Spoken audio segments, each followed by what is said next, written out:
From A&P by John Updike. In walks these three girls in nothing but bathing suits. I'm in the third checkout slot with my back to the door, so I don't see them until they're over by the bread.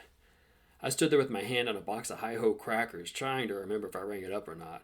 I ring it up again, and the customer starts giving me hell. She's one of these cash register watchers, a witch about 50 with rouge on her cheekbones and no eyebrows, and I know it made her day to trip me up.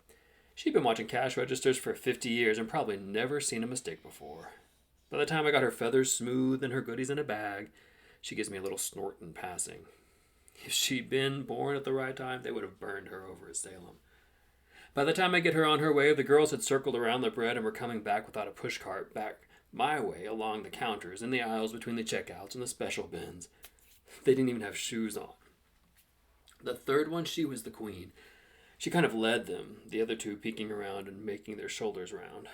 She must have felt in the corner of her eye, me, and over my shoulder, Stokesy's in the second slot watching. But she didn't tip. Not this queen. She kept her eyes moving across the racks and stopped and turned so slow it made my stomach rub.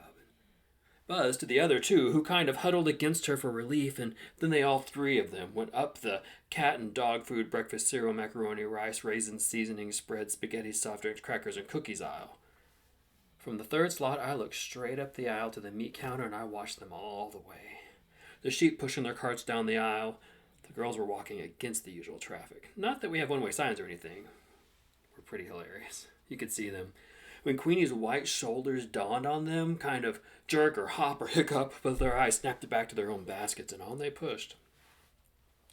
I bet you could set off dynamite in an A&P, and people would, by and large, keep reaching and checking oatmeal off their list and muttering, "Let me see, there was a third thing. It began with A, asparagus? Yes, applesauce," or whatever it is they mutter. But there was no doubt. This jiggled them. A few house slaves and pin curlers even looked around after pushing their carts past to make sure that what they had seen was correct. You know, it's one thing to have a girl in a bathing suit down on the beach where, with the glare, nobody can look at each other much anyway. And another thing in the cool of the A&P under the fluorescent lights against those stacked packages, with their feet padding along naked over our checkerboard green and cream rubber tile floor.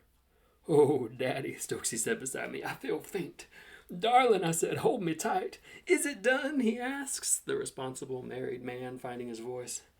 What he meant was, we're right in the middle of town, and the women generally put on a shirt or shorts or something before they get out of their car into the street. And anyway, these are usually women with 6 children and varicose veins mapping their legs, and nobody, including them, could care less. Poor kids. I began to feel sorry for them. They couldn't help it. The whole store was like a pinball machine, and I didn't know which tunnel they'd come out of. Around they came, Queenie still leading the way and holding a little gray jar in her hand. Slots 3 through 7 are unmanned, and I could see her wandering between Stokes and me, but Stokesy, with his usual luck, draws an old party in baggy pants who stumbles up with 4 giant cans of pineapple juice. What do these bums do with all that pineapple juice, I've often asked myself. So the girls come to me. Queenie puts down the jar, and I take it into my fingers, icy cold.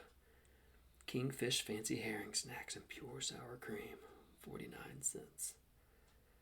Now her hands are empty. Not a ring or a bracelet. Bare as God made them, and I wonder where the money's coming from. Still with that prim look, she lifts a folded dollar bill out of the hollow at the center of her nobbled pink top. The jar went heavy in my hand. Really, I thought that was so cute.